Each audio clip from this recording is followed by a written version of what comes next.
Natin ito ng karamihang mami sa atin dahil ay no harmful chemical ingredients and hygienic, safe for sensitive skin. Kung hindi mo pa ito nasubukan, itry mo na ito. Maganda ang quality, best for newborn babies. Guys, alam nyo ba, 6 packs na to ha, for only 100 plus ko lang na-check out. So, ayan, 1, 2, 3, 4, 5, 6. 80 pieces na rin ang bawat laman. Sobrang bango nito. Naka-double lock na po ito ha. Ganito yung ano natin, ayan, double lock na siya, kaya hindi siya madaling matuyo. Ginagamit natin ito ng karamihang mami sa atin dahil ay no harmful chemical ingredients and hypoallergenic, safe for sensitive skin. Aloe vera with vitamin E pa.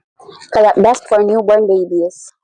Ito yung cherry blossom natin. Ayan, meron tayong pagpipilian din dyan ha, na iba't ibang variants. Ayan, kung gusto nyo rin ng walang amoy or unscented, dyan lang yan sa ating Yellow Basket mga mi. Ang pagkakaalam ko rin ha, lalo na kung new user ka nito or first time buyer mo dyan sa ating Yellow Basket, may pa-extra vouchers ito sa mga first time buyer sa shop ha.